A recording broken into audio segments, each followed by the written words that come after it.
नमस्ते दोस्तों, आप देख रहे हैं देववाणी, जहां आपको मिलती है भक्ति और ज्ञान की पवित्र आवाज। नमस्कार दोस्तों, स्वागत है आपका आज की इस खास चर्चा में। आज हम बात करने वाले हैं सनातन धर्म के सबसे पवित्र और शक्तिशाली व्रतों में से एक के बारे में, एकादशी। वैसे एकादशी का नाम सुनते ही सबसे पहले दिमाग में क्या आता है? उपवास, फास्टिंग, राइट? लेकिन सच मानिए, भगवान विष्णु को समर्पित यह दिन सिर्फ खाना छोड़ने के बारे में बिल्कुल नहीं है। इसके पीछे एक बहुत ही गहरी, साइंटिफिक और स्पिरिचुअल प्रोसेस छुपी है। तो आज हम इसी प्रोसेस को डिकोड करेंगे एकदम नए नजरिए से। तो चलिए बिना किसी देरी के शुरू करते हैं। आज हम जिन मुख्य पहलुओं पर गौर करेंगे वो हैं एकादशी असल में है क्या, इसका असली आध्यात्मिक महत्व, व्रत और पूजा का सही तरीका, खाने पीने के नियम और सबसे अहम बात, हमारी आंतरिक शुद्धि। इन सारी बातों से आपके मन के सारे डाउट्स एकदम क्लियर हो जाएंगे। तो हमारा पहला भाग है एकादशी क्या है और इसका चंद्रमा के पंचांग से क्या लेना देना है। अब जरा इस नंबर 24 पर ध्यान दीजिए, ये काफी दिलचस्प है। हमारे हिंदू पंचांग में हर महीने चंद्रमा के 2 फेज होते हैं, है ना? एक शुक्ल पक्ष जब चांद का आकार बढ़ता है और दूसरा कृष्ण पक्ष जब वो घटता है। इन दोनों ही पक्षों में एक एक एकादशी आती है। तो सीधा सा गणित है, एक नॉर्मल साल में लगभग 24 एकादशी होती हैं। हाँ, कभी कभी जब अधिक मास या लीप मंथ आ जाए तो ये गिनती थोड़ी सी बढ़ भी जाती है।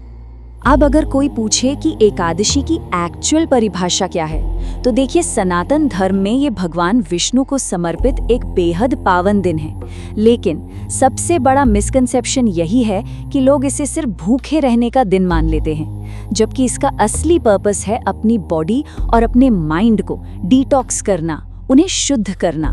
दुनिया भर की टेंशन और डिस्ट्रैक्शन से अपना ध्यान हटाकर उसे पूरी तरह से ईश्वर में लगाना। अब आगे बढ़ते हैं दूसरे भाग की तरफ, यानी इसका आध्यात्मिक महत्व।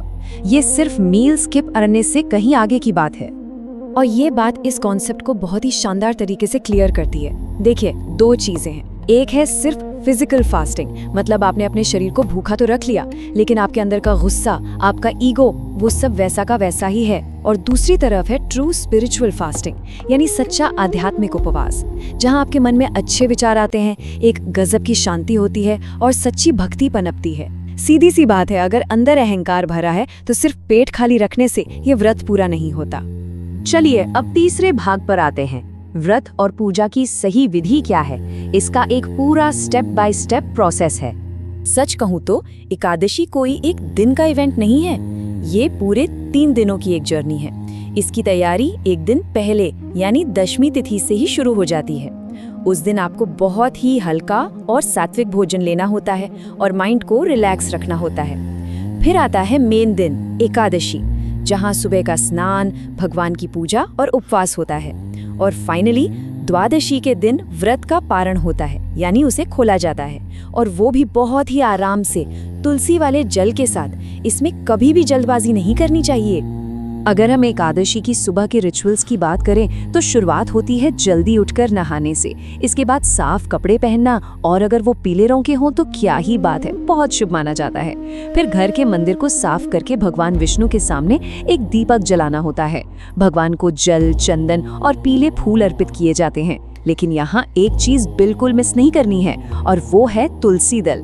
एकादशी के दिन भगवान विष्णु को तुलसी दल चढ़ाने का एक बहुत ही विशेष और गहरा धार्मिक महत्व है।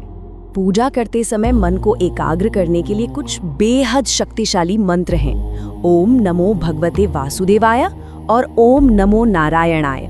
माना जाता है कि एकादशी के दिन अगर आप पूरे फोकस के साथ इन मंत्रों का जाप करते हैं, और आइडियली अगर ये 108 बार किया जाए, तो इसके परिणाम बहुत ही शुभ और प्रभावशाली होते हैं। एक अलग ही लेवल की एनर्जी फील होती है।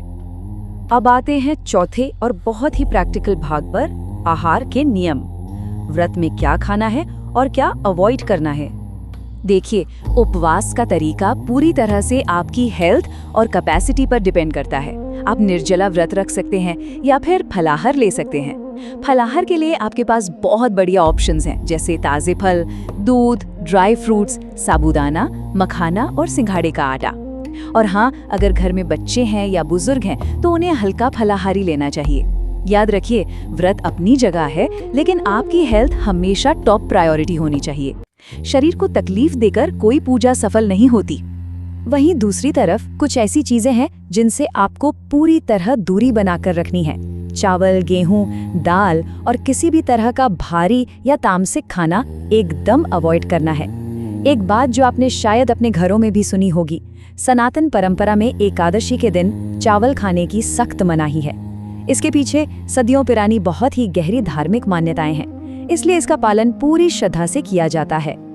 अब हम पहुंच गए हैं अपने आखिरी और शायद सबसे इम्पोर्टेंट सेक्शन पर, भाग 5, आंतरिक शुद्धि, यानी व्रत का असली और सच्चा फल। तो यहाँ सबसे क्रूशियल पॉइंट ये है कि एकादशी सिर्फ खाने पीने के नियमों तक ही लिमिटेड नहीं है, इसके कुछ बिहेवियरल रूल्स भी हैं। जैसे आपको गुस्सा बिल्कुल नहीं करना है, झूठ नहीं बोलना है, किसी को नीचा नहीं दिखाना है या उसका अपमान नहीं करना है, और नेगेटिव थिंकिंग से तो कोसों दूर रहना है। सच कहूँ तो मन की असली शुद्धि के लिए कुछ खास खाने से बचना जितना जरूरी है, उतना ही जरूरी इन नेगेटिव आदतों से बचना भी है। यही तो इस व्रत का असली बेस है। इस बात को एक बहुत ही पुरानी और इंस्पायरिंग कहानी से समझते हैं। एक राजा था, उसके पास सब कुछ था, लेकिन उसका मन हमेशा बेचैन रहता था। उसे कहीं कोई शांति नहीं मिलती थी। फिर एक दिन एक संत ने उसे एकादशी व्रत रखने की सलाह दी। राजा ने जब पूरी श्रद्धा और सच्चे मन से इसे किया तो धीरे धीरे उसकी सारी बेचैनी खत्म हो गई और उसका मन एकदम शांत हो गया। ये कहानी हमें बहुत ही खूबसूरती से ये सिखाती है कि जब आप सच्चे मन से डिवोशन करते हैं तो आपका माइंड अपने आप अनुशासित हो जाता है। असली बदलाव हमेशा हमारे अंदर से ही शुरू होता है। अगर आप रेगुलरली एकादशी का पालन करते हैं तो इसके बेनिफिट्स वाकई कमाल के हैं। सबसे पहली बात, आपका अशांत और भागता हुआ मन एकदम रिलैक्स हो जाता है।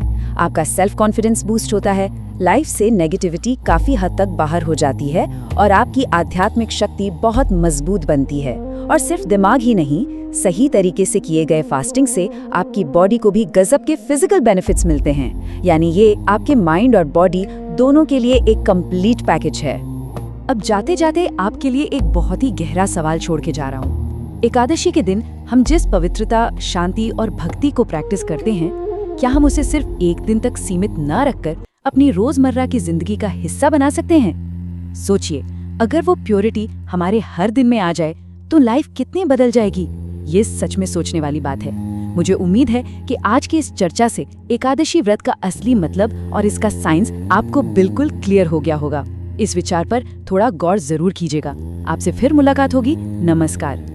तो दोस्तों, आज की वीडियो में बस इतना ही। अगर आपको ये वीडियो पसंद आया हो तो इस वीडियो को लाइक करें, शेयर करें और हमारे चैनल को सब्सक्राइब करना न भूलें। बेल आइकन को जरूर दबाएं ताकि ऐसी धार्मिक और